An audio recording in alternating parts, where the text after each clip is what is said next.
What is the IEC's state of readiness for the upcoming local government elections? What is likely to happen to communities affected by the disruption of the registration process? What is the latest on the pending Constitutional Court case regarding the Tlokwe by-elections? And is it possible for the IEC to resolve the addresses issue before August 3rd? What time is it? It's question time.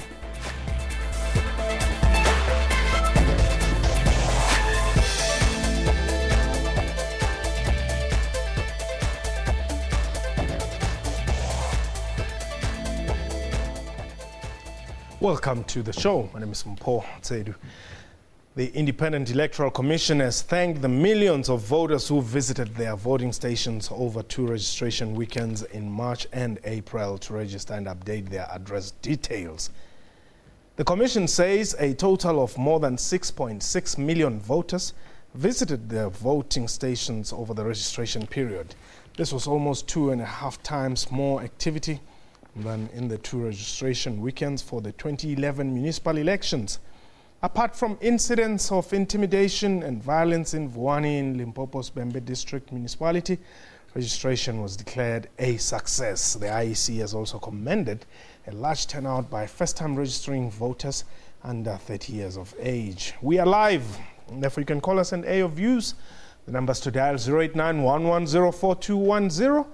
Our Twitter handle at question time 24. My guest today is the IEC Chief Electoral Officer, Ndadem Sotomuyepwa. Very welcome to the show. Let's thank you. Firstly check. I know you're saying you are ready for the 3rd of August.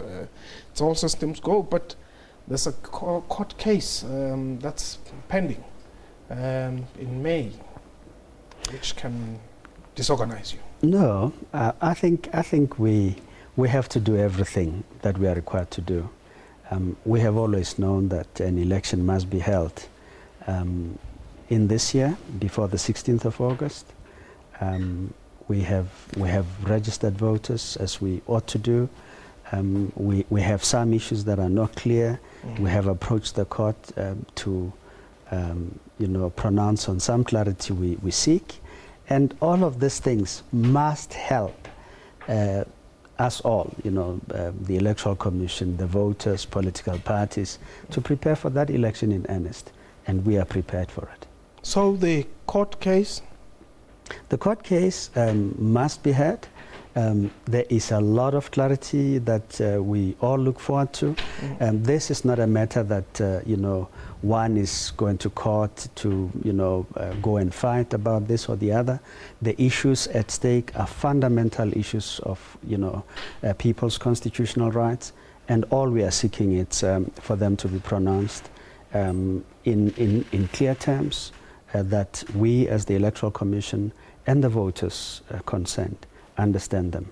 There are implications for all of us, and we need to go into the election with these matters having been cleared. And that really is the essence of the But the implications include the fact that there may not be elections on the 3rd of August. There will certainly be an election. There is no... For all South Africans? I hope it's for all South Africans. That really is the issue. Let's talk about the address matter then. Okay. The address matter is one where, as we have already indicated, sometime in 2003, in December 2003, there was an amendment made to the Electoral Act to the effect that where we have addresses of voters available to us, parties would want those addresses for their campaigning processes. We have made it clear that at that point, we already had more than 18 million South Africans on the voters' roll who had registered without the requirement of an address.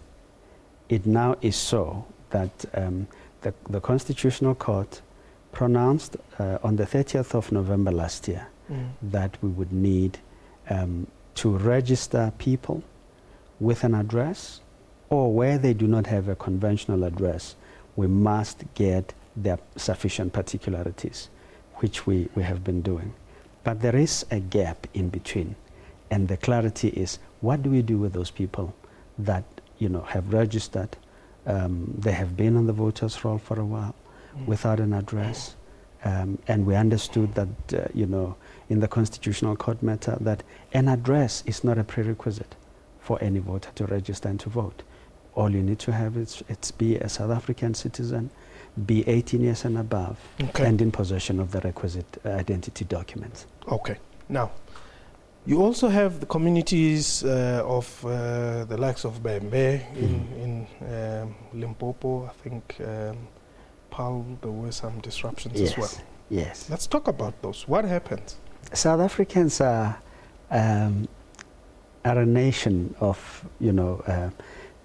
people who engage with issues rigorously. They engage with those issues. If they have issues and they have an opportunity to raise them, they will raise them, and that must be welcome. It must be condemned to the extent that,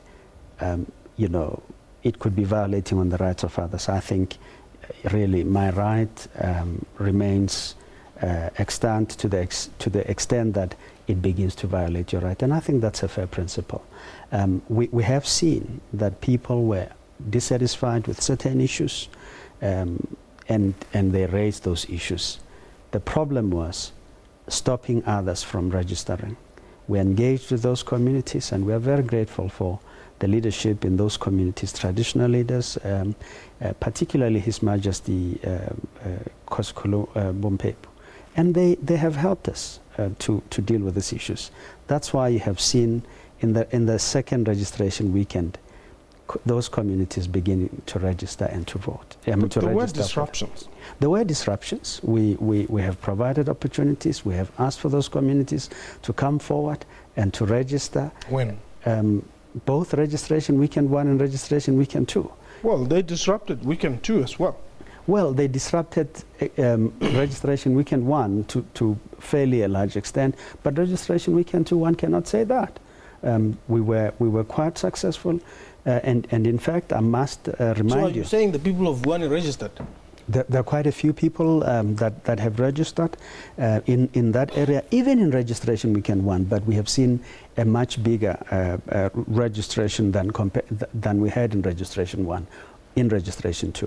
Okay, we're going to take a quick break, and then we'll be taking your calls. The number to dial is 089-110-4210. Let's hear from the people in Vuwani there in the Vhembe region of Limpopo. Did you register? And if the Chief Electoral Officer here is not telling us the truth, please dispute that. But we believe what he says until you call and tell us that you didn't register. 089-110-4210 is the number to dial.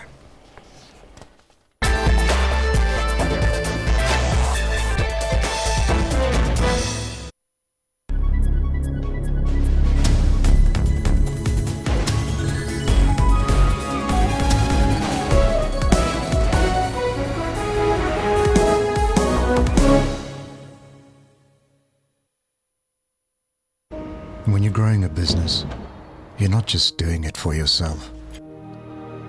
But we know you knew that. When you're growing a business, handshakes mean food on the table. But we know you knew that. We know success is not final. We also know failure is not fatal. It's the courage to continue that counts. The courage to grow is business. We've got the advisors, products and solutions that enable you to do so.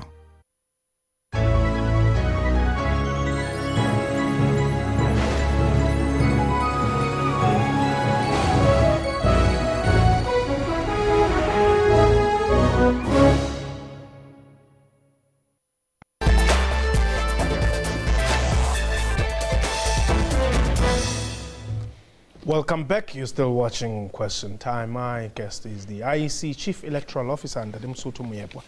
And we're talking about the IEC's state of readiness for the elections and all the developments that happened during the registration weekend. And we're taking Nelson, you're calling us from Pretoria. Welcome. Nelson? Can you hear me? Yes, we can hear you now. Yes. I actually have one question. I went to IEC to check my name because I used to vote since 2004. Yes. My challenge was when I actually it was during Easter and show. I went to their Stall there. Their place where they were advertising themselves, then only to realize that my name doesn't appear. According to them, I never voted in my life, which it was a shock to me. And I just want to know, like, what might have been wrong according to him, like with their system, because it shows that I never voted, but believe me, I voted 2004 and 2009. So that is my question. But did you eventually manage to register? No, actually, I was disappointed I left, to be honest with you, because I can't believe that after all these years on the system, there's nothing showing that I've been voting. Okay. So to be honest with you, I was disappointed with their system and I left. So up to today, I never went back to register. Okay. Thank you. All right, thank you. I think we must put it on record that in the last 2 weeks or so, there's suddenly been a call that says the Electoral Commission has removed quite a number of people of the roll. I have proved that we have not. In fact, I have asked, and we have been favored with details of at least a dozen people who had made that claim, and we could prove to them that they never registered. There are others who had a sense that because they don't have addresses, it means that we have removed them from the roll. We haven't. We have not removed anyone or any address of the voters' roll. And I want to submit, anyone that has that evidence, I'd be the first one that wants to see it. In the cases that were presented to us, every one of them was false. Okay. There was an SMS making rounds attributed to the IEC. Sure. Talk to us about that. We issued or sent out an SMS to about 5.2 million South Africans who have registered with us, but who we do not have any address for. Clearly, at the time that they registered, many of them, an address was not an issue. I have indicated that the address came in when there were already many people on the voters' roll.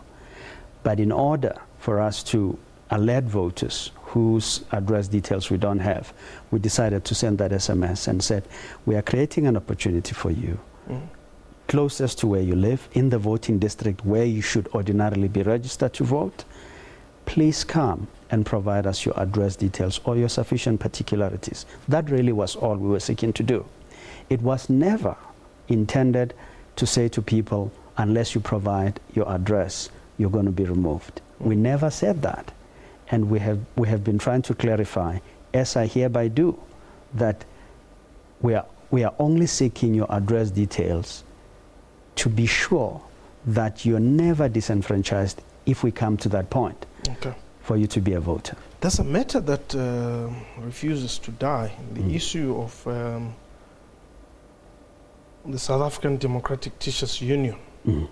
Some political parties, the IFP has been vocal on the matter. Sure. They're saying don't hire SATU officials to preside over voting areas.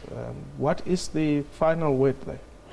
The issue has a lot of historical context, and we have discussed this matter extensively with the IFP, as you have indicated, but with all of the political parties. Hitherto, we have had a situation where, in many communities, the person that was ordinarily available, to do work that we do, was a teacher. That was not a problem. This issue has arisen to say teachers, and we must say not every teacher is a member of SATU. But the issue has arisen to say teachers may be members of SATU and so on and so forth. And let me put this frankly.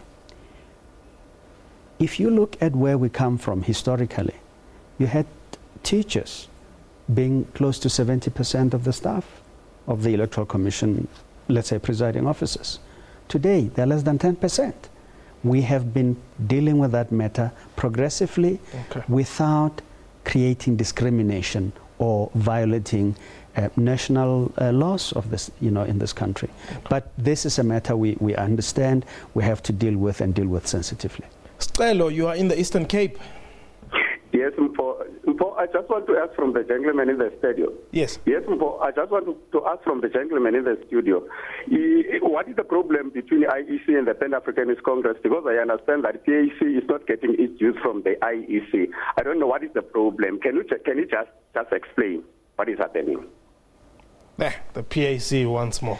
I'm very glad that you've had them in this very same studio a few times, Mpo. Yes. And you've spoken to what appears and what I believe are factions of a party. Correct. That is essentially what we have been faced with. In terms of the legislation we work with, when a party registers, they must tell us who their leader is and who their contact person is. We are not in a position to decipher who it is currently within that party. And we've been engaging with the party to deal with that issue. And I'm glad that tomorrow a court will pronounce, at least on the interim arrangements within that party, for us to be able to say, in this party, this is who we now will deal with leading to an election. It is a matter we've been engaged with for a very long time. Why don't you give the money to the Mbinda faction? He's the one in parliament. It's not as simple as that. I wish we could do that. We have tried a number of things. They have not worked. Even the courts, have dealt with this matter extensively, and we are hoping that tomorrow we all are clear about who the leader of the party is. So the PAC is an illegal party? No, it's not illegal. I think it's important. Yeah. The PAC, it's a properly registered party. But to the extent that we are not able to decipher who the legitimate leadership of that party is an issue that concerns us, and I imagine must concern those persons that vote for the party.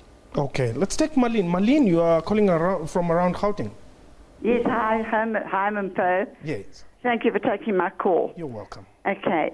The story is a previous gentleman also mentioned that he went to register and they said they didn't have his address. Yes. The same thing happened to me, and I had the same problem. I've been living in this retirement village forever, and I voted at the polling station 3 times already, and yet when I got there I had to fill in new forms to clarify my address. So, But did you manage, unless I had my address, I couldn't vote. But did you manage to register, Marlene? I did register. Oh, okay. But it would appear there's a problem here then. No. Let me thank Marlene for what she has done and clarify it. That's precisely what we have been asking voters to do. We've been saying the fact that you are on the voters' roll without an address, it's common cause, particularly for those persons that registered before an address became part of the law. What we were saying is the fact that you are on the voters' roll without an address does not mean that you have been disqualified from the roll. And that's what a majority of the people that are on the roll have been raising. We had 16 million people that we had indicated before registration weekend 2 that were on the roll without a proper address. We are asking these people, we are not saying to them, you have been removed from the roll. And I think it's important we say that. We are saying to them, please help us get your addresses on the roll because they are now part of what the law requires of us to do. Okay. And it is not a point that says because you've been registered in the past, you would have been registered since 1998, for example. We are asking you, we still do today, ask you to provide us with your address if we do not have your address. Let's take questions from our Twitter handle there. Machiras Shoga says, Mpo, why is the IEC keeping on hiring the government officials, teachers, so to say, to be the presiding officers and not the unemployed? Let's deal with that. Why are you not hiring unemployed people? I have indicated we employ quite a lot of people. We employed almost 220,000 people during an election, and I can tell you now, without any fear of contradiction, that a majority of those people are unemployed people. Okay. Tembeni Ngangisa says this story of people without confirmed addresses might not be allowed to vote undermine the basic human and birthright to vote. Is that what you're using in the Constitutional Court? That's why we have gone to court. We have gone to court so that people are not unnecessarily disenfranchised if we can. We are saying to the court that there are many people who, at the time of their registration, an address was not an issue. Yes, now that the address is an issue, perhaps these people must be given some time to provide those details to us and be able to register and to vote. That's precisely why we're in the court. Okay. Big Somfuiwa says, when will we vote electronically? Imagine voting whilst chilling in your crib instead of the long queues. Okay, Biggs. Well, Biggs wants to chill at his crib and vote. Well, yeah, I don't know about chilling in the crib, but I can tell you this.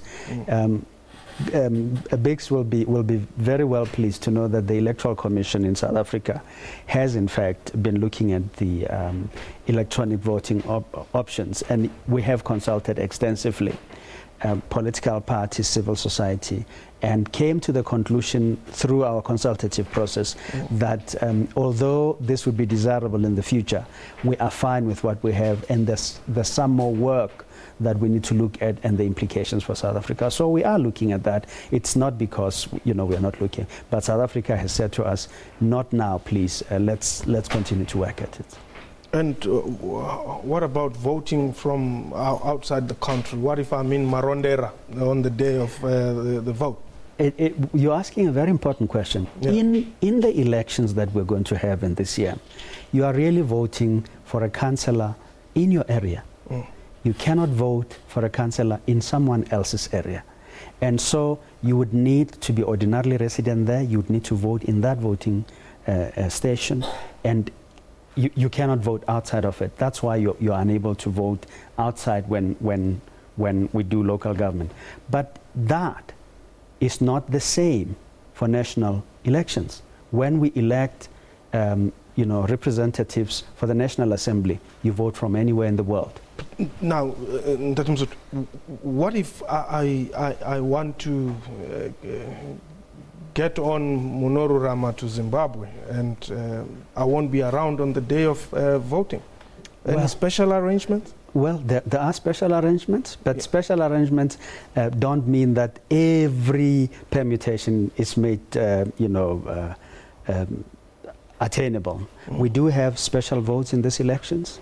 On Monday and Tuesday before the Wednesday, the 3rd of August will be a Wednesday. Okay. The Monday and the Tuesday before then, we will be taking special votes for those persons who may not be able to come to the voting stations. They will apply in advance, we will approve their applications, and they can cast their votes and go. If you say to me, I'm leaving tomorrow for 9 months, regrettably, we are not able to help you because you still have to vote in this country before you go. Oh, okay. Young people seem to have responded quite well. Yes. They actually exceeded your expectations. No, we want to be very, very gracious in saying thank you to them and say, this is something we really appreciate. And we can never say thank you enough. But in our view, everyone South African citizen that's eligible to register and to vote and who wants to make use of that opportunity, we're quite happy to ensure that they're able to register and to vote. That's why we're so elated about that arrangement. And we want to say to them that whilst we have an opportunity between now and the date on which the elections will be proclaimed, those of you that have not had that opportunity, please come. We're waiting for you. Thank you very much and wish you all the best. You're welcome. All righty. Yes. Well, that was question time for today. A big thank you to my guest and to you for watching the show. From me and the crew, you have yourself a wonderful time.